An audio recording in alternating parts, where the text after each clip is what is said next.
I really hope this thing's in focus, honestly, because to record this whole video and it's not in focus, I'm not gonna laugh about any of this because I struggle with YouTube already.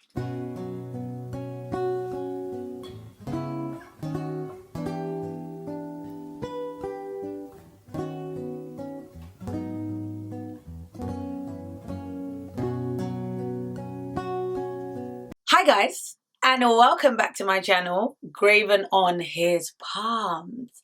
Thank you for joining me once again. And if you have seen my last video, which I encourage you to go and see, you would know that I've got my head in the minute stuck in 1 Samuel chapter 15 and 16, right? And that's kind of been my theme for this year. So let's get right into it. I firstly want to tell you, lady, woman, that man that you're dating or the man that you've entered into courtship with, I want to tell you that God rejects him as your husband. Whoa, hold up, Sarah. What? Huh? What does that even mean? I know this is for someone, and this is why I'm saying it. 1 Samuel 15 verse 23. It says, "For rebellion is as the sin of witchcraft, and stubbornness is as iniquity and idolatry. Because thou hast rejected the word of the Lord," being King Saul, "he hath also rejected thee from being king." So let's apply that to relationships.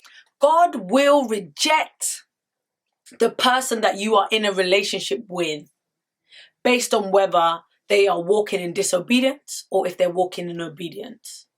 God's will is that we do not unite ourselves with somebody that walks contrary to the will of God. Just because you love someone very deeply doesn't mean that God is going to accept that person to be the husband or wife in your life. He chooses that person based on their heart.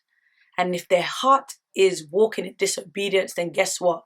He's not going to give that man or woman to you. If you as a Christian are saying, you know what, I'm surrendering myself and my life to God, he is not going to give you somebody who isn't making that same decision. I want you to be encouraged to let go of that relationship that does not please God.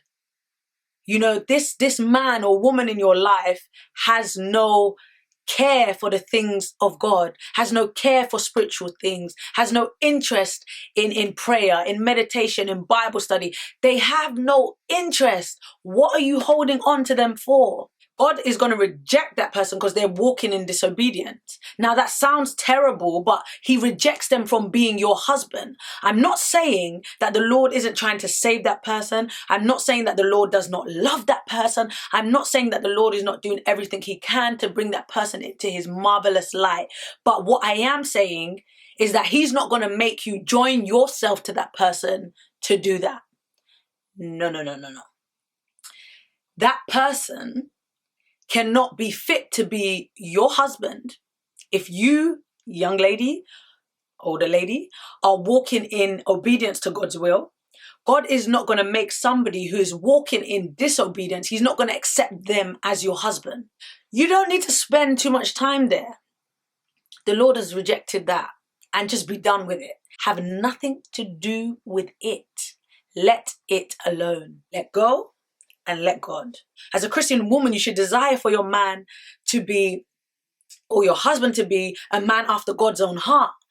But if they're not, don't make excuses. Don't be led by the lust of your heart or infatuation. Let it go and let God. Because guess what? Your new man or your new woman that God has for you is round the corner. I don't even want to start part 2. That's part 2. Part 2 of this is so juicy. I pray that this encourages you to let go and let God. I pray that you will be blessed, and please remember that you are graven on his palms, and whatever concerns you concerns the Lord. Take care and ta-ta till next time.